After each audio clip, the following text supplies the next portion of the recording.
अस्सलाम वालेकुम नाजरीन, आप देख रहे हैं programme the review Kamran Yousuf और शहबाज राना के साथ।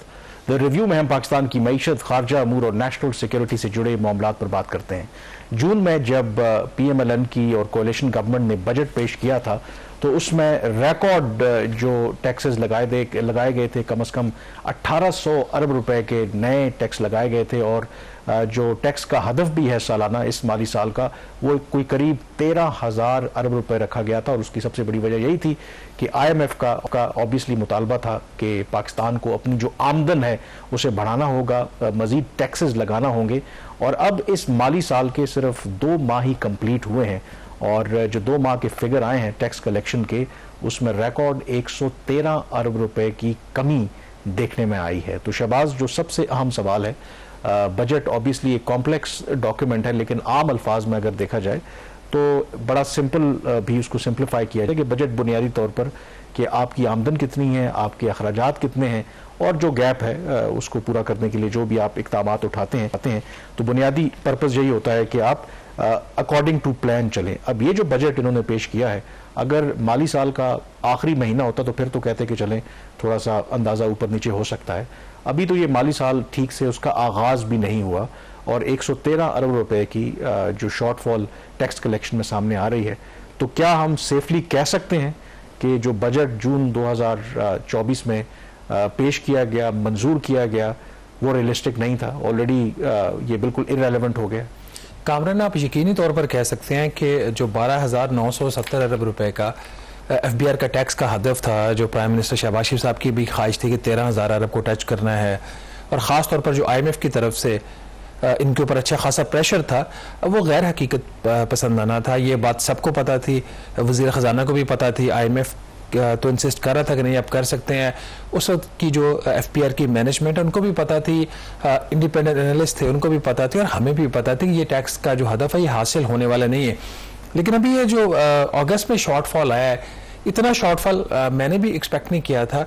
हमारा ये ख्याल था कि अगर ये एडवांसेस नहीं पकड़ते FBR तो 80 अरब रुपए से लेके 100 अरब रुपए का शॉर्टफॉल आएगा। कल रात तक का जो नंबर फाइनल था, जो बैंक्स के क्लोजिंग होने के बाद, क्लियरिंग होने के बाद, उसमें 111 अरब रुपए का शॉर्टफॉल है। आज के दिन हुकूमत का ये ख्याल था कोई 3, 4, 5 अरब रुपया आपको इंपोर्ट स्टेज के ऊपर आ जाएगा, वहाँ पे कोई कंटेनर क्लियर हो जाता है। कुछ इनकी ख्वाहिश थी शायद 6-7 अरब रुपया हो जाए। तो बॉटम लाइन ये है कि सब कुछ कर करा के भी इनका जो शॉर्टफॉल आएगा वो 100 से 105 अरब रुपए आएगा, जो अभी तक 111 अरब रुपए का है। अगर ओवरऑल नाज़रीन को बता दें कि जो 2 माह का टैक्स कलेक्शन का हदफ था FBR का, वो 1554 अरब रुपए था, और कल रात तक जो कि लास्ट वर्किंग डे था इस महीने का, इसमें इनको तकरीबन 1443 अरब रुपया इन्होंने इकट्ठा किया। 111 अरब रुपए का शॉर्टफॉल। अब सवाल यहाँ पे ये पैदा होता है कि जब ये राइटिंग ऑन द वॉल थी कि ये टैक्स कलेक्शन हासिल होने वाला टारगेट नहीं है, खुदारा कौम के ऊपर रहम करें, उनके ऊपर इतने टैक्सों का बोझ ना डालें, लेकिन किसी ने बात नहीं सुनी। ये पहली दफा ऐसा हुआ है कि अगस्त के महीने में इतना बड़ा शॉर्टफॉल 111 अरब रुपए का, और बावजूद इसके कि पाकिस्तान के अंदर कोई ऐसी चीज नहीं छोड़ी इन्होंने जिसके ऊपर टैक्स ना लगाया हो, और अगर पहले लगा हो उसका रेट ना बढ़ाया गया हो। हर चीज के ऊपर टैक्स लगा। आपको पता है, बच्चों का दूध उन्होंने माफ नहीं किया। आप बीमार हैं, आप लेबॉर्ट्री पे टेस्ट के लिए जाते हैं, उस टेस्ट मेडिकल टेस्ट के ऊपर टैक्स लगा दिया। सीमेंट की बोरी के ऊपर टैक्स 2 गुना कर दिया। दूध के डिब्बे के ऊपर टैक्स लगा दिया। फिर उन्होंने सैलिड क्लास की तबाही मचा दी, उसके जो रेट्स थे उसमें बेतहाशा इजाफा कर दिया। जो हर तरह की जो चीज़ उसके ऊपर सेल्स टैक्स, सब्जी है, फ्रूट्स हैं, कुछ है, इन्होंने कुछ नहीं छोड़ा। और नतीजा क्या निकला कि दूसरे ही महीने इनकी जो इमारत इन्होंने खड़ी की हुई थी वो कोलैप्स कर गई है। प्राइम मिनिस्टर ने चेयरमैन FBR को भी तब्दील किया। कहा यह जाता है कि जो टैक्स कलेक्शन की जो इतना बड़ा शॉर्टफॉल आया उसमें एक वजह यह भी है कि नए चेयरमैन को अभी टाइम लगेगा, क्योंकि वो DMG की सर्विसेज हैं, उनका टैक्स कलेक्शन की जो 2 सर्विसेज हैं, कस्टम्स ग्रुप और इनलैंड रेवेन्यू सर्विस, उससे उनका कोई ताल्लुक नहीं है। तो उनको टाइम लग रहे हैं सारी चीज़ों को समझने में और करने में।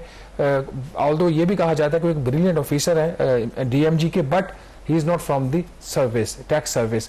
तो कामरान, इतना बड़ा शॉर्टफॉल, और अब सवाल जो इसका फिर नेचुरली इसका जो आता है जी कि अब आगे क्या होगा।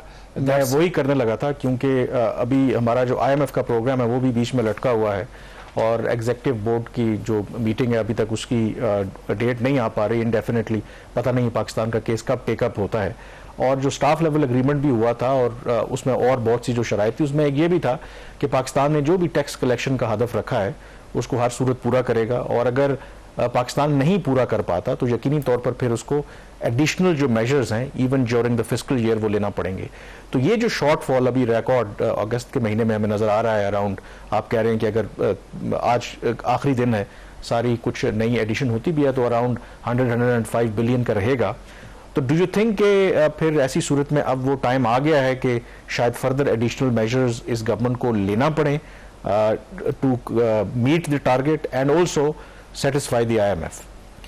देखिए, दो चीज़ें हैं इसके अंदर। एक तो ये कि देयर इज़ अ पॉसिबिलिटी कि IMF इंतज़ार करे सितंबर के नताइज का, क्योंकि जो पहले क्वार्टर का उनका हदफ है वो 2652 अरब रुपए का है, और अभी तक इन्होंने रफली 1443 अरब रुपए इकट्ठा किया है, तो इनको मजीद 1220 अरब रुपया चाहिए एक महीने में। Okay. अगर वो 2652 अरब को इन्होंने हिट करें, जो हमें आज पता है ये नहीं हिट कर सकते, तो तब मेरा ख्याल है कि फिर ये ट्रिगर करेंगे मिनी बजट। एक तो ये चीज़ हो सकती है। दूसरा, अभी तक IMF का जो प्रोग्राम है वो उसको बोर्ड से कोई मंजूरी नहीं हुई। 9 सितंबर तक का उन्होंने जो कैलेंडर रिलीज किया उसमें पाकिस्तान शामिल नहीं है।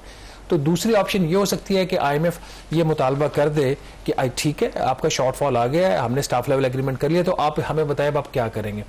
इंटरेस्टिंगली, अगर आप हमारे पुराने प्रोग्राम्स अगर उठा के देखें, उसमें आपको भी याद होगा मैंने ये कहा था और लिखा भी था कि ये पहला बजट है जिसमें पाकिस्तान की तारीख के रिकॉर्ड एक साल के अंदर 1800 अरब रुपए के टैक्सेस लगाए गए, और उसके साथ ही एक मिनी बजट भी तैयार करके रख लिया गया है। ये पाकिस्तान की तारीख का पहला ऐसा वाकया है। और किन चीज़ों के ऊपर नए टैक्सेस लगेंगे, लाइकली जो इनसे बातें इनकी IMF से ऑलरेडी तय हो चुकी हैं, उसमें किस चीज़ को हिट कर सकते हैं। खाद के ऊपर आपकी 5 रुपए फी किलो एक फेडरल एक्साइज ड्यूटी भी लग सकती है, या उसके ऊपर किसी और तरीके से कुछ रेट का इंक्रीज हो सकता है। दूसरा जो है कि पाकिस्तान की जितनी भी इंपोर्ट्स हैं उसके ऊपर जो विद होल्डिंग टैक्सेस हैं वो 1% से लेकर 5.5% तक है। तो हर जो स्लैब है इंपोर्ट की विद होल्डिंग टैक्स, उसमें 1% इजाफा कर दिया जाए। तीसरी ऑप्शन ये है जिसमें कि जो प्रोफेशनल सर्विसेज हैं उनके ऊपर इस वक्त जो टैक्स के जो रेट्स हैं उसमें मजीद 1% का इजाफा कर दिया जाए। इसमें कॉन्ट्रैक्टर्स हिट हो रहे हैं, इसमें एंकर पर्सन हिट होंगे, उसमें बाकी प्रोफेशनल सर्विसेज हैं वो सारे लोग हिट होंगे। तो ये इनके इकदाम हैं जो ये पॉसिबली ये कर सकते हैं। अब हमें नज़र आ रहा था कि ये जो हुकूमत की पॉलिसी है ये ठीक नहीं, हमें नज़र आ रहा था कि ये गलत कर रहे हैं, कौम के साथ ज़्यादती कर रहे हैं।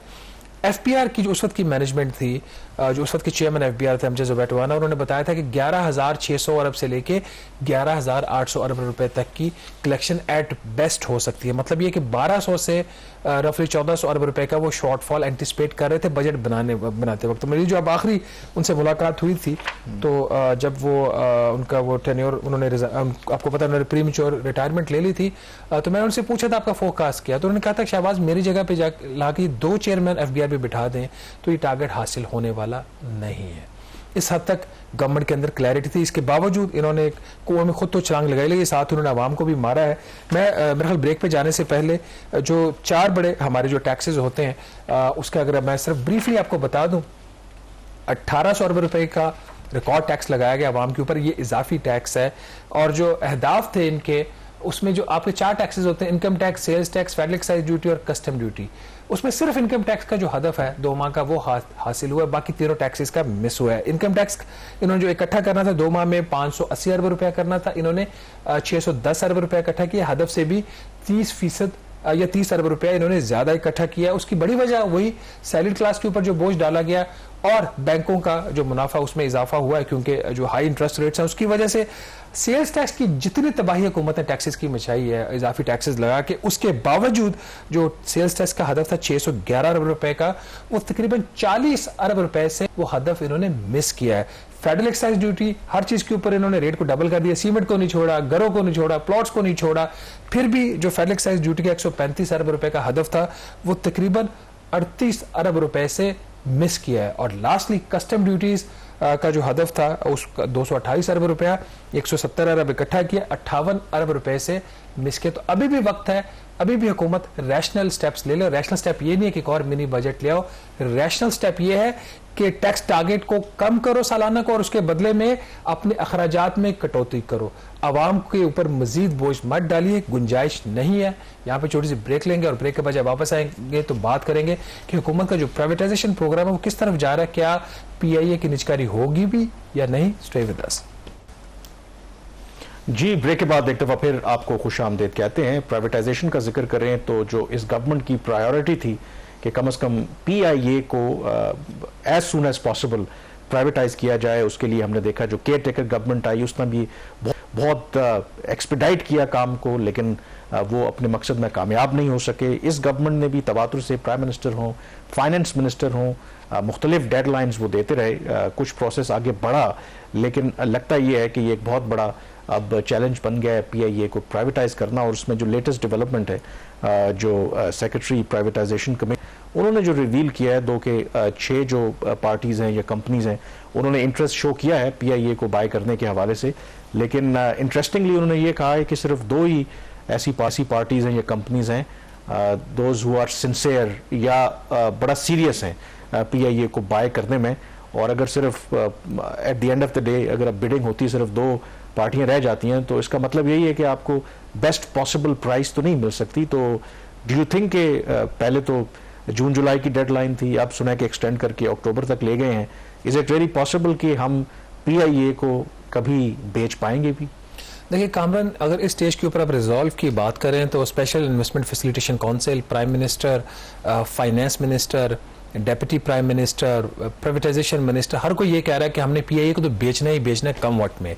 बाकी प्रोग्राम आगे चलता है नहीं चलता वो बात की बात है। PIA और उसके बाद पावर डिस्ट्रीब्यूशन कंपनीज, ये 2 हमारे प्राइम टारगेट्स हैं। आपने सही बोला कि एंड ऑफ जुलाई की इनकी डेडलाइन थी इस गवर्नमेंट की, बल्कि ओरिजिनली तो प्राइम मिनिस्टर ने 15 जून का कहा, फिर एंड ऑफ जुलाई की बात हुई। प्राइवेटाइजेशन मिनिस्टर से हमारा एक दफ़ा इंटरेक्शन हुआ अब्दुल अलीम खान साहब से, उन्होंने भी कहा कि एंड ऑफ जुलाई हम कर लेंगे। फिर उसको एक्सटेंड कर दिया गया। बेसिकली प्राइवेटाइजेशन कमीशन ने तो 15 अक्टूबर कहा था, लेकिन प्राइम मिनिस्टर ने 1 अक्टूबर की डेट फिक्स करवाई। कल एक बल्कि इसी हफ्ते 2 दिन पहले एक मीटिंग थी senate standing committee on privatisation की, जिसको चेयर करते हैं तलाल चौधरी साहब जो PMLN को रिप्रेजेंट करते हैं। वहाँ पे सेक्रेटरी प्राइवेटाइजेशन डिवीजन जो है जवाद पॉल और उनके साथ सेक्रेटरी प्राइवेटाइजेशन कमीशन जिनसे रिलेटेड ये सारी स्टेटमेंट्स हैं, Usman Bajwa, so they were called and they gave a briefing and it was a quite candid briefing. उसमें जो तलाल चौधरी की तरफ से सवाल हुआ, 2-3 बड़े उन्होंने फंडामेंटल क्वेश्चन किए तलाल चौधरी ने। ऑल्दो उनकी ओवरऑल अगर देखा जो कमेटी की स्ट्रेंथ है मुझे वीक लगी है कि उनके मेंबर्स की तरफ से कोई तरह क्वालिटी का इनपुट नहीं आ रहा था। बहरहाल तलाल चौधरी ने पहली बात उनसे ये पूछी कि आप ये बताइए कि कितनी पार्टीज हैं, मतलब वो तो उन्होंने एक्सप्लेन कर दिया कि 6 पार्टीज हैं जो शॉर्ट लिस्ट हुई। 8 ने इंटरेस्ट शो किया था जिसमें 6 शॉर्ट लिस्ट हुई, जिसके अंदर फ्लाई जना है, एयर ब्लू है, एक ब्लू वर्ल्ड सिटी है जो एक रियल एस्टेट बिजनेस करते हैं, देन एथेनॉल ग्रुप है, यूनस ब्रदर्स हैं, इसी तरीके से एक और जो फर्म है इनके साथ RF हबीब ग्रुप है। तो ये 6 पार्टीज ने जो है वो शॉर्ट लिस्ट हुई हैं और जो इस वक्त एक ड्यू डिलीजेंस के प्रोसेस में इन्वॉल्व हैं। तो to my surprise secretary privatisation commission ने ये बोला कि 2 पार्टीज जो हैं वो लग रहा है कि संजीदा हैं और बहुत डिटेल में वो जाके PIA को वो है वो इन्वेस्टिगेट कर रही हैं, उसको स्टडी कर रही हैं, उनके इंजन्स कब उनके रिपेयर हुए, उनके routes, everything they are going into it. तो उन्होंने कहा, जब फिर उनसे फिर काउंटर क्वेश्चन हुआ कि 2 पार्टीज आप कह रहे हैं इंटरेस्टेड है, तो उसके क्या आप समझते हैं कि ये प्राइस बेहतर होगी? हाँ, 2 से 3 पार्टीज हैं। और जब प्राइस के ऊपर सवाल हुआ तो उस्मान बाजवा साहब ने बोला कि जो 2015 में PIA की कीमत मिलना थी और जो 2015 में आपको याद है कि निजकारी इसकी हो रही थी, तीनों पॉलिटिकल पार्टीज ने, पाकिस्तान पीपल्स पार्टी, PMLN और PTI ने मिलकर फैसला किया हमने इसकी निजकारी नहीं करनी। तो उन्होंने कहा जो अब इसकी निजकारी होगी और उसकी जो कीमत मिलेगी जो 2015 की निजकारी थी उसके मुकाबले में उनके अल्फाज थे कई गुना कम होगी। तो 2 चीजें क्लियर होगी। नंबर 1 कि 6 में से 2 पार्टी सीरियस हैं as per the planning privatisation commission, हम नहीं कह रहे। और दूसरा ये कि ये जो कीमत है वो मुनासिब नहीं इनको मिलेगी, इनकी एक्सपेक्टेशंस कम है। और तीसरी जो आपने डेडलाइन की बात की, तो उसके ऊपर भी उस्मान बाजवा ने कहा कि जी प्राइम मिनिस्टर तो कह रहे हैं कि हम 1 अक्टूबर से आगे एक्सटेंशन उनको नहीं देंगे, बिडर्स को बता दिया जाए, बट बिडर्स ये कह रहे हैं कि अभी तक तो हमारा फाइनेंशियल मॉडल ही फाइनल नहीं हुआ, हमें और टाइम चाहिए। तो इसका मतलब है कि 1 अक्टूबर की भी एक्सटेंशन आ रही है। और चौथी चीज़ उन्होंने कहा जी कि आपको पता है जो PIA की हालत है उसमें एक जो इन्होंने फाइनेंशियल एडवाइजर हायर किया है, बल्कि जो PIA का अपना बिजनेस प्लान है $500 मिलियन से लेके $700 मिलियन $700 मिलियन की नई इन्वेस्टमेंट होनी है PIA के अंदर, जो भी बाइक खरीदेगा। तो उसके ऊपर भी उन्होंने कहा जी कि जो इन्वेस्टर है वो तैयार नहीं है इतनी बड़ी इन्वेस्टमेंट करने के लिए। तो देन अगेन ये जो सारे उनके जो रिप्लाइज थे, बल्कि जब स्टोरी ये छपी इसके ऊपर काफ़ी रिएक्शन भी आया, और मुझे किसी ने बताया कि अब प्राइवेटाइजेशन कमीशन वाले ये जस्टिफाई करने की कोशिश करें, हमने तो वहाँ पे ऐसी कोई बात नहीं की। ये जो भी बात हुई है ये रिकॉर्ड का हिस्सा है, सेनेट के सेक्रेटेरिएट के ऊपर है, उनकी रिकॉर्डिंग होती है, वहाँ पे जो भी बात कही जाती है तो ऑन द रिकॉर्ड है, तो जाके वहाँ पे चेक भी किया जा सकता है किसने क्या कहा। बट ओवरऑल अगर आप देखें रिजॉल्व इज देयर, बट 1 अक्टूबर को होगा अनलाइकली, बेहतर कीमत मिलेगी अनलाइकली, कितने पार्टीज बिड करती हैं, 2 करती हैं, 3 करती हैं, इसके ऊपर हतमी बात नहीं है, बट जो सेक्रेटरी कह रहे हैं कि 2 से 3। और ये बिल्कुल बात ठीक है। आई थिंक जो पाकिस्तान के ओवरऑल हालात हैं 2015 में और अब ऑब्वियसली बहुत फ़र्क है। तो जैसे जैसे आई थिंक फर्दर जितना इसको डिले करेंगे तो मे बी जो आज कीमत मिल रही है वो कुछ और सालों के बाद वो भी आपको ना मिले, because PIA is stand still है। तो लेकिन ये भी बात अपनी जगह पे मौजूद है कि किसी न किसी तरह ऑब्वियसली जो पाकिस्तान के इंटरेस्ट है उनका तो नुकसान नहीं करना, एक बेहतर डील हमने स्ट्राइक करनी है। तो लेट्स सी व्हाट हैपेंस। अब इसी से जुड़ा जो दूसरा इसमें थोड़ी सी एक और चीज भी है, जो प्राइसिंग वाला इशू है ना कामरान, इसमें मुझे थोड़ा सा गवर्नमेंट की साइड पे भी कोताही लग रही है। जो हमें सोर्सेज से इतलात आ रही हैं कि जो PIA के इंटरनेशनल रूट्स हैं गालबन 96 हैं, if I am not mistaken, आगे पीछे हो सकते हैं, अराउंड 96 हैं, और बड़े लुक्रेटिव हैं, जिसमें हीथ्रो एयरपोर्ट का है, आपकी न्यूयॉर्क का है, आपके बाकी यूरोपियन रूट है। यूरोपियन रूट से इस पर सस्पेंडेड है क्योंकि वो जो एक हमाकत की थी PTI ने जब उन्होंने स्टेटमेंट दी थी कि जाली डिग्रियों वाले पायलट हमारे जहाज उड़ा रहे हैं, तब से लेकर अब तक वो उन्होंने यूरोप ने बंद किया, अपने घर के मामला सीधे करो। तो ये इनकी जो प्राइसिंग है तमाम जो हमारे इंटरनेशनल रूट्स हैं उसको फैक्टर इन नहीं किया गया इसके प्राइसिंग मॉडल के अंदर। अच्छा, तो मेरा ख्याल शायद हीथ्रो को किया गया है, I am not sure, but कहा यह शायद हीथ्रो को किया, बाकियों को शायद नहीं किया गया। तो that will also impact the pricing, और ये EU का जो बैन है यूरोपीय यूनियन का ये भी इम्पैक्ट करेगा।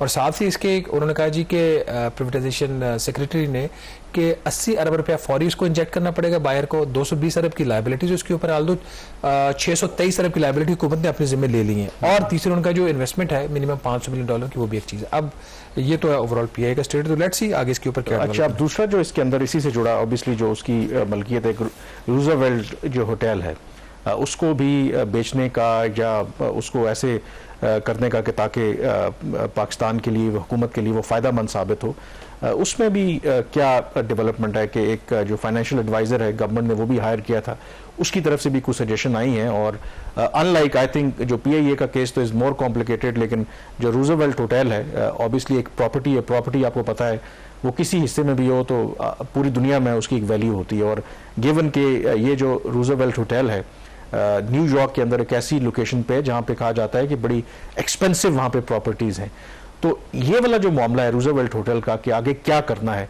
ये तो शायद जो PIA की प्राइवेटाइजेशन में भी बहुत कॉम्प्लिकेटेड हो, ये तो एक स्ट्रेट फॉरवर्ड केस होना चाहिए, इसमें क्या कॉम्प्लिकेशन है? फैसले नहीं कर पा रही कामरान, इस मुल्क का सबसे बड़ा मसला ये है कि फैसले नहीं होते। जो सबसे आसान काम है जिसमें बड़ी खुश होकर हुकूमत दौड़ के पड़ती है, चाहे केयर टेकर्स हो, चाहे ये वाली गवर्नमेंट हो, पहले वाली PTI की गवर्नमेंट हो, PMLN हो, कि फाइनेंशियल एडवाइजर हायर कर लो किसी भी ट्रांजैक्शन के लिए।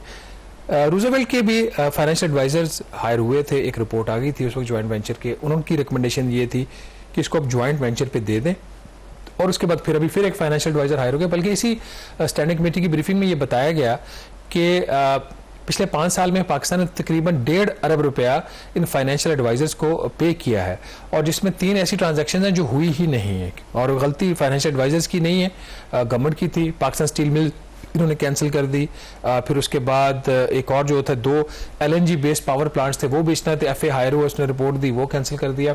जो पिछली गवर्नमेंट थी PMLN की, उसमें तमाम पावर डिस्ट्रीब्यूशन कंपनीज के फाइनेंशियल एडवाइजर्स हायर हुए, उनको अरबों रुपया दिया गया, कुछ नहीं हुआ। तो किसी ने अच्छा कमेंट किया था कि ये प्राइवेटाइजेशन जो कमीशन है इसी को प्राइवेटाइज कर देना चाहिए। आई थिंक ये शायद हल है। नहीं, ब्यूरोक्रेसी को प्राइवेटाइज कर दे, ब्यूरोक्रेसी को प्राइवेटाइज कर दे। मेरे ख्याल सेनेटर सहर कामरान ने बोला था, और ये थी NA standing committee on privatisation committee जिसको फारूक सत्तार साहब चेयर करते, उसमें उन्होंने सेनेटर सहर ने बोला था कि इनको ब्यूरोक्रेसी को प्राइवेटाइज कर रहे हैं। कमिंग टू दिस पॉइंट, देखिए ये जो रूजवेल्ट होटल है ये प्राइम लोकेशन जो है ना न्यूयॉर्क की, और इसके बारे में फाइनेंशियल एडवाइजर ने ये बताया कि जो न्यूयॉर्क की 1% प्राइम लैंड है ना, ये उस 1% का हिस्सा है। तो इतने सॉर्ट आफ्टर ये प्रॉपर्टी है।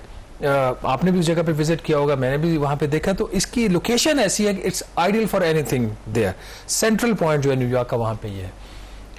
3 ऑप्शंस एडवाइजर ने कंसिडर की, इसको फौरी बेच दिया जाए, फायदा होगा नुकसान होगा। दूसरी ऑप्शन ये कि इसको बेचा ना जाए, किसी प्राइवेट पार्टी के साथ इसको जॉइंट वेंचर, इसको एक मुश्तरका मंसूबा है, इसकी कंस्ट्रक्शन की जाए, रिकंस्ट्रक्ट किया जाए। अभी ये 16 स्टोरी है लेट्स से, अब इसके जो जोनिंग, जो इसके रेगुलेशंस हैं, बाय लॉज हैं, वो भी रिलैक्स हो गए हैं। अब 32 तक ये बिल्डिंग बन सकती है, 32 स्टोरी की बिल्डिंग, इसको डेवलप किया जाए और इसको ज्वाइंट वेंचर के ऊपर चलाया जाए। और तीसरी ऑप्शन ये थी कि आप इसको 99 ईयर्स की लीज के ऊपर दे दें।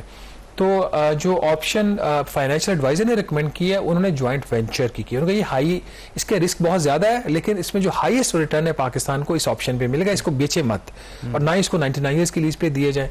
इसके हवाले से अब तक 2 इजलास हो चुके हैं प्राइवेटाइजेशन कमीशन के बोर्ड के, और ये फैसला नहीं हो पा रहा। जो मेजॉरिटी ऑफ द मेंबर्स थे उनका ये व्यू है कि 99 ईयर्स की लीज पे चले जाए, और उसमें ये पाकिस्तान के लिए ट्रांजेक्शन बेहतर होगी।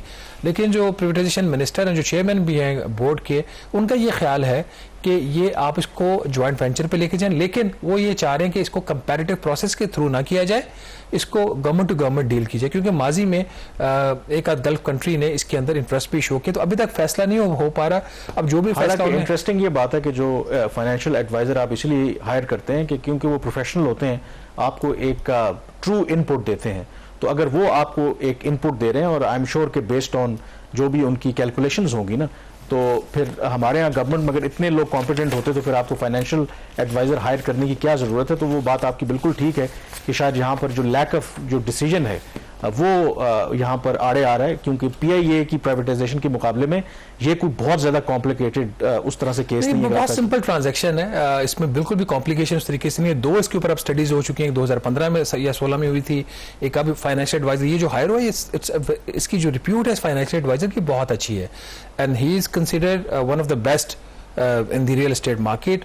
और इसकी कॉस्ट भी इस वजह से कुछ 2.25 अरब रुपए सिर्फ इस ट्रांजैक्शन की कॉस्ट है फाइनेंशियल एडवाइजर की। तो लेट्स होप नाज़रीन गवर्नमेंट अगर संजीदा है तो एटलीस्ट कोशिश पूरी करे, और एक कंपैरेटिव प्रोसेस के तहत पीआईए को भी उसको जैसे भी उसको फाइनल स्टेज के ऊपर लेके जाया जाए और उसकी बोली हो। और दूसरा जो है इसकी जो रूजवेल्ट हो, यहाँ पर छोटी सी एक जो चीज़ मैं हाईलाइट करना चाह रहा हूँ, प्राइम मिनिस्टर शहबाज शरीफ साहब बारहा कह रहे हैं कि निजकारी के प्रोसेस में शफाफियत होनी चाहिए और फुल डिस्क्लोजर होना चाहिए, लेकिन जो प्राइवेटाइजेशन मिनिस्ट्री और कमीशन है उनकी तरफ से इस किस्म की जो शफाफियत है उसके ऊपर लगता है कोई ज़्यादा कोई फोकस नहीं है। इनके जो प्राइवेटाइजेशन कमीशन की बोर्ड के अभी इनके 2 इजलास हुए हैं, और उसकी जो प्रेस रिलीज आती है वो उस तरीके से जो डिसीजंस हैं उनको रिफ्लेक्ट नहीं करती। तो बेहतर यही है कि किसी भी तरह की कंट्रोवर्सी से बचने के लिए हुकूमत खुद बताए कि वो क्या फैसले ले रही है, ये जो डिसीजन है किस स्टेज के ऊपर है। यहाँ पे छोटी सी ब्रेक लेंगे, और ब्रेक के बाद जब वापस आएंगे तो जिक्र करेंगे पाकिस्तान के जो ताल्लुकात है बांग्लादेश और भारत के साथ। Stay with us. जी, ब्रेक के बाद एक दफा फिर आपको खुश आमदीद कहते हैं। पाकिस्तान और बांग्लादेश के ताल्लुकात की अगर आप बात करें तो शेख हसीना वाजिद की हुकूमत का जब खात्मा हुआ तो उसके बाद डेफिनेटली एक ओपनिंग नजर आ रही है कि दोनों मुल्कों के दरमियान एक तवील अरसे से जो ताल्लुकात में एक तलखी थी, एक उसमें मौका बना है कि बर्फ पिघले। उसमें 2-3 बड़ी डेवलपमेंट्स हुई हैं। एक कल जो बड़ी डेवलपमेंट हुई है कि कई सालों के बाद एट द हाईएस्ट लेवल दोनों मुल्कों के दरमियान कांटेक्ट हुआ है। प्राइम मिनिस्टर शहबाज शरीफ और इस वक्त बांग्लादेश का जो अबूरी हुकूमत है उसके जो सरबराह हैं प्रोफेसर मोहम्मद यूनुस, उनके दरमियान टेलीफोनिक राब्ता हुआ है। और इस टेलीफोनिक राब्ते में एक तो प्राइम मिनिस्टर शहबाज शरीफ ने उनको मुबारकबाद दी, ऑफ कोर्स जो चीफ एडवाइज़र जो उनको अपॉइंट किया गया है बांग्लादेश की हुकूमत का। उसके अलावा जो बांग्लादेश में सैलाब की वजह से तबाही मची, उस सिलसिले में प्राइम मिनिस्टर शहबाज शरीफ ने जो भी नुकसान हुआ दुख का इजहार किया। फिर दोनों रहनुमाओं ने यह भी कहा कि वो राब्ते में रहेंगे और जो दोनों मुल्कों के दरमियान ताल्लुकात हैं उसको फ़रोग देने के लिए भी एफर्ट करेंगे। और वैसे भी हिस्टोरिकली दोनों मुल्कों की एक लिंकेज पाई जाती है। लेकिन शहबाज, जो इम्पोर्टेंट बात है, जैसे मैंने कहा कि ये कई सालों के बाद एक राब्ता हुआ है, क्योंकि आपको पता है कि जब शेख हसीना वाजिद प्राइम मिनिस्टर थी, 15 साल तवील वो प्राइम मिनिस्टर रहीं, तो पाकिस्तान की तरफ से बारह कोशिश हुई कि ताल्लुकात को बेहतर किया जाए, लेकिन उनकी तरफ से कभी भी कोई पॉजिटिव रिस्पांस नहीं आया, क्योंकि उनका हमेशा एक मुतालबा रहा कि 1971 में जो कुछ हुआ है पाकिस्तान को उसके हवाले से पब्लिकली माफ़ी मांगनी चाहिए। दो के जब जनरल मुशर्रफ थे मिलिट्री रूलर, तो वो बांग्लादेश के दौरे पर गए थे, खालिदा ज़िया प्राइम मिनिस्टर थी उस वक्त, तो वहाँ पर उन्होंने ज़रूर अफसोस का इजहार किया था कि जो भी वाक़यात हुए, लेकिन जो शेख हसीना वाजिद है वो अपने उस मुतालबे पर डटी रही। It was short of apology, माफ़ी शॉर्ट ऑफ अपॉलॉजी। लेकिन कुछ लोगों का ये ख्याल है कि आप एक मिडल वे जो उन्होंने अपने तासुरात वहाँ पे रिकॉर्ड करवाए जनरल मुशर्रफ ने, he was also president as well as the army chief, तो वहाँ पर उनकी जो भी यादगारें शोहदा थी या जो भी उनके वॉर हीरोज थे, वहाँ पर जाकर तासुरात का इजहार करना और रिग्रेट करना, तो कुछ लोगों का ख्याल है कि that is of course N apology. और कम अज़ कम जो खालिदा ज़िया थी या उनकी जो गवर्नमेंट थी, उन्होंने उसको एक्सेप्ट किया। लेकिन शेख हसीना वाजिद जब दोबारा वापस आई तो उन्होंने उसको डिबेट को दोबारा से शुरू कर दिया कि नहीं जी, आप पहले माफ़ी मांगे। सो द की इज़ कि जब अब वो नहीं रही वहाँ पर, तो कम अज़ कम जो दो तीन डेवलपमेंट्स हुई हैं कि एक तो हमारे जो हाई कमिश्नर है वहाँ पर ढाका के अंदर, कम अज़ कम जब से ये नया सेटअप आया है 3 उनकी मुलाकातें हुई हैं वहाँ पर जो प्रोफेसर मोहम्मद यूनुस से। फिर उसके बाद इसी हफ्ते एक OIC का इजलास था, उसकी साइड लाइन्स के ऊपर हमारे फॉरेन सेक्रेटरी यानी कि पाकिस्तान के और बांग्लादेश के फॉरेन सेक्रेटरी का आपस में रब्ता हुआ है, एंड देन ये टेलीफोनिक कॉन्वर्सेशन हुई है। तो काफ़ी तेज़ी से आप कह सकते हैं कि उनके जाने के बाद शेख हसीना के दोनों मुल्कों के दरमियान जो कॉन्टैक्ट्स हैं वो इस्टेब्लिश हो रहे हैं। Kamran, this is positive development. मैं गालबन बांग्लादेश अपना जो हाई कमिश्नर है पाकिस्तान में वो भी शायद वो चेंज कर रहे हैं, इस किस्म की भी न्यूज़ आ रही है। आपने बात की इनके 15 साल दौर की शेख हसीना वाजिद के, मुझे याद है ऐसे कोई 9 या 10 साल पहले मैंने एक स्कैंडल ब्रेक किया था, जो नेशनल बैंक ऑफ पाकिस्तान है इसकी जो बांग्लादेश ब्रांच है, उसमें कोई 18 अरब रुपए का नुकसान हुआ था और वो काइंड ऑफ अ फ्रॉड था। तो उसकी इन्वेस्टिगेशन के लिए जो पाकिस्तानी टीम्स वहाँ पे जाना चाह रही थी उनको वीज़ाज नहीं दिए जा रहे थे, मतलब इस हद तक वो रुकावटें क्रिएट कर रहे थे। फिर उनका जो सेंट्रल बैंक है बांग्लादेश का वो कोऑपरेट नहीं कर रहा था, और as a result of that वो जो रिकवरीज गवर्नमेंट ऑफ पाकिस्तान चाह रही थी या नेशनल बैंक ऑफ पाकिस्तान चाह रहा था, आज तक उस तरीके से वो रिकवरीज नहीं हो पाई। और यही सूरत हाल जो है वो बाकी जगहों के ऊपर भी थी। लेकिन लगता है ऐसा कि जो तब्दीली वहाँ पर जो आ रही है उसका उनकी जो क्रिकेट टीम है उसके ऊपर काफ़ी पॉजिटिव इम्पैक्ट पड़ा हुआ है। पहला टेस्ट भी वो जीत चुके और आज की भी उनकी परफॉर्मेंस काफी अच्छी रही है, काफी अच्छी रही है। और एक ये भी मैं आपको बता दूं, क्रिकेट की भी आपने बात की है, जो सेंटिमेंट है ओवरऑल, बेशक शेख हसीना वाजिद के टाइम पर भी दोनों मुल्कों के दरमियान ताल्लुकात बेशक तल्ख रहे हों गवर्नमेंट टू गवर्नमेंट लेवल, लेकिन मेरी भी बांग्लादेश में लोगों से बात होती रहती है। जब ऑब्वियसली बांग्लादेश की टीम पाकिस्तान से खेलती है तो वो बांग्लादेश की टीम को सपोर्ट करते हैं, लेकिन अगर पाकिस्तान की टीम बांग्लादेश के अलावा वो भारत से खेले, किसी और मुल्क से खेले, तो हमेशा वो पाकिस्तान को सपोर्ट करते हैं। एक आप कह सकते हैं कि प्रो पाकिस्तान सेंटिमेंट वहाँ पे मौजूद है। अब जो ऑब्वियसली ये डेवलपमेंट्स हुई हैं, जो खबर है हमारे पास ज़राए के मुताबिक कि इसी हफ्ते जो प्राइम मिनिस्टर शहबाज शरीफ हैं उन्होंने जो पाकिस्तान के हाई कमिश्नर्स रहे हैं माजी में बांग्लादेश के अंदर, कुछ और फॉरेन सेक्रेटरीज, उनके साथ कंसल्टेशन की है कि हमें इस मौजूदा सूरत हाल में कैसे आगे बढ़ना चाहिए, क्योंकि एक बड़ा डेलिकेट मैटर है, माजी है हमारा बांग्लादेश के साथ, एक तलखियाँ भी हैं। तो उसमें जो मुझे ज़राए ने बताया है कि जो पाकिस्तान के फॉर्मर डिप्लोमैट्स हैं उन्होंने एक स्ट्रेटजी पेपर जो है वो गवर्नमेंट को दिया है कि ये स्टेप्स हमें लेने चाहिए, और उसका जो क्रक्स है वो बुनियादी तौर पर यही है कि हमें बड़ा समझदारी के साथ एक लो की जो रिस्पॉन्स है वो रखना चाहिए, और उसमें जो इम्पोर्टेंटली जो बांग्लादेश की आवाम है उनके साथ हमें ताल्लुकात को फ़रोग देना चाहिए, और ऐसे स्टेप्स नहीं लेने चाहिए जो इंडिया के केस में हमने देखा कि उनको लगे कि शायद हम उनके जो दाखिली मामलात हैं उसमें मुदाखलत कर रहे हैं। उसमें इम्पॉर्टेंटली आई थिंक ये कहा गया है कि ओवरऑल एक बात हो रही है कि पाकिस्तान के जब ताल्लुकात शेख हसीना वाजिद के टाइम पर ख़राब हुए तो बांग्लादेश में जो भी हम डिप्लोमैट्स भेजते रहे, जो हाई कमिश्नर्स भेजते रहे, वो कोई हाई क्वालिटी के हमने एम्बेसडर्स नहीं भेजे। शायद कहा यह गया है कि अब उसमें भी तब्दीली लाने की ज़रूरत है कि आप कॉम्पिटेंट किस्म के जो ऑफिसर्स हैं फॉरेन सर्विस के वो वहाँ पर भेजें ताकि वो ग्राउंड बनाए वहाँ पर, क्योंकि इस तरह की जो ओपनिंग्स हैं वो बार बार आपको नहीं मिलती। कुछ और लोगों की सजेशन जो मेरी उनसे बात हुई, जो रिटायर्ड लोग वो जानते हैं, उनका ख्याल है कि पाकिस्तान में बहुत से ऐसे जिन बंगाली जो डिप्लोमैट्स जो जिन्होंने ऑप्ट किया पाकिस्तान को 1971 के सहारे के बावजूद, वो फॉरेन सर्विस में उन्होंने सर्व किया। बहुत से ऐसे लोग पाकिस्तान में आज भी कॉम्पिटेंट मौजूद हैं। शायद उनमें से किसी जो रिटायर्ड बंगाली जो लैंग्वेज जानते हो, उनका जो लिंकेज है बांग्लादेश के साथ हो, ऐसे किसी शख्स को पाकिस्तान का सफीर मुकर्रर करना चाहिए, या एक स्पेशल एनवॉय आप उन्हें अपॉइंट करें और कोशिश करें कि बेशतर जो आपकी बांग्लादेश के अंदर डिप्लोमेटिक स्टाफ है वो बंगाली लैंग्वेज कल्चर को अगर जानता हो तो उसको अगर आप रखेंगे तो ये पाकिस्तान के लिए बहुत बेहतर होता है, क्योंकि लैंग्वेज अगर आपकी कॉमन हो तो वो बहुत इजीली चीज़ें जो हैं वो आगे मूव फॉरवर्ड करती हैं। बहरहाल पाकिस्तान की तरफ से अभी भी जो कुछ किया जा रहा है बड़ा डेलिकेट तरीके से वो मामलात को आगे लेकर के बढ़ रहे हैं। I think this is the way forward. तो यहाँ पे ब्रेक लेंगे और ब्रेक के बाद जिक्र करेंगे पाकिस्तान और भारत के ताल्लुकात के हवाले से भी, जो भारत के वज़ीर ख़ारजा हैं उनकी तरफ से एक बड़ा अहम स्टेटमेंट सामने आया है। ब्रेक के बाद इस पर बात करेंगे।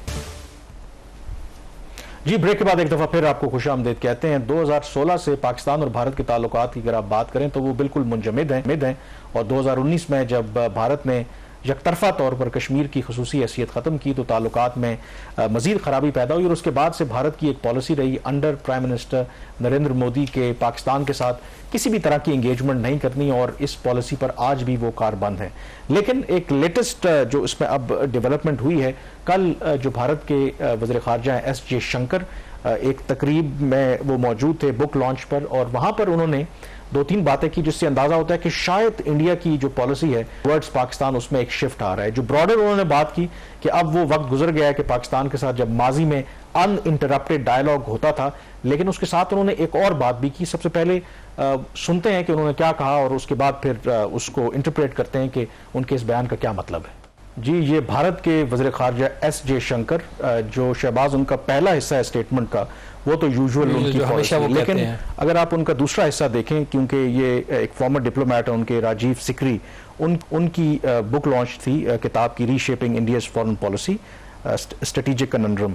अब उसमें जो इंपॉर्टेंट सवाल उन्होंने रेज किया कि आगे हमने कैसे बढ़ना है, आई थिंक ये डिप्लोमेसी के अंदर नुआंसेस होते हैं।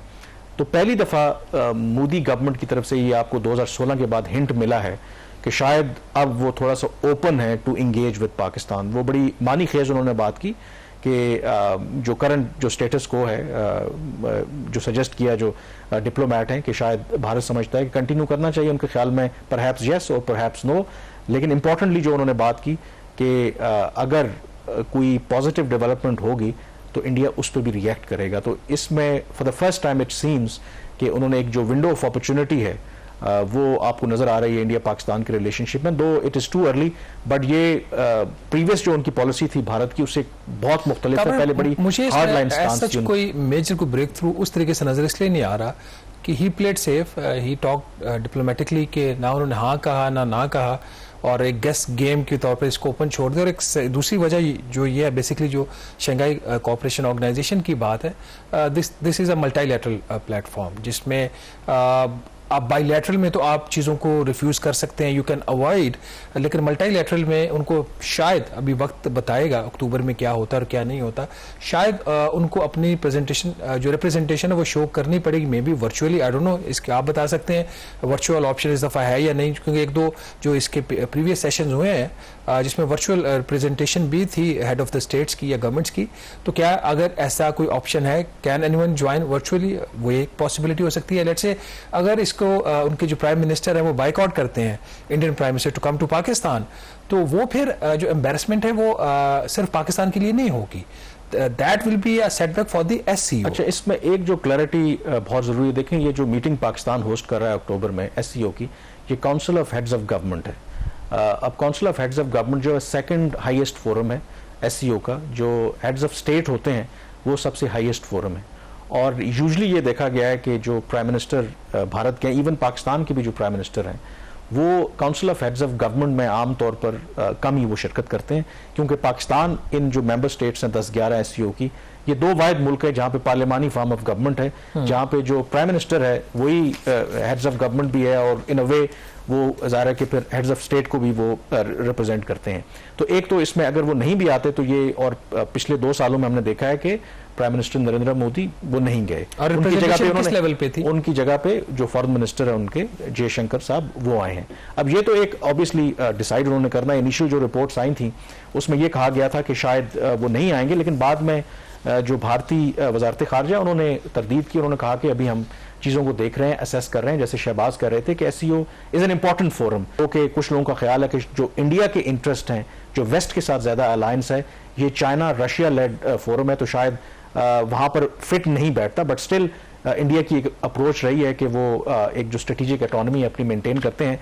जो की थिंग है रिगार्डिंग बायलैटरल रिलेशनशिप, उसमें मे भी बहुत बड़ी तब्दीली ना हो, लेकिन ये क्लियरली एक थोड़ी सी आपको चेंज ज़रूर नज़र आती है कि इंडिया अब कह रहा है कि चीज़ों को हम, अगर कोई पॉजिटिव डेवलपमेंट होती है विद रिगार्ड टू पाकिस्तान, तो चीज़ों को आगे बढ़ा सकते हैं। अगर प्राइम मिनिस्टर नरेंद्र मोदी पाकिस्तान के दौरे पर इस अक्टूबर में नहीं आते तो एक ओपनिंग जो हो सकती है, अगले साल आपको पता है कि पाकिस्तान मेज़बानी कर रहा है ICC चैंपियंस ट्रॉफी की, और भारत ने भी आना है और अभी तक क्लैरिटी नहीं है। तो कम से कम भारत अगर कुछ पॉजिटिव एनवायरनमेंट क्रिएट करना चाहता है, पाकिस्तान तो तैयार है उनकी मेज़बानी करने के लिए, तो कम से कम अपनी टीम को इजाज़त दे दे कि वो पाकिस्तान ट्रैवल करें। और माजी में हमने देखा है कि इस तरह के जो स्पोर्टिंग इवेंट हैं उससे दोनों मुल्कों के दरमियान जो बर्फ़ है वो पिघली और इन्वायरमेंट जो है वो बेहतर हुआ है। प्रोग्राम द रिव्यू से इतना ही। कामरान यूसुफ और शहबाज राना को इजाज़त दीजिए। अल्लाह हाफिज़।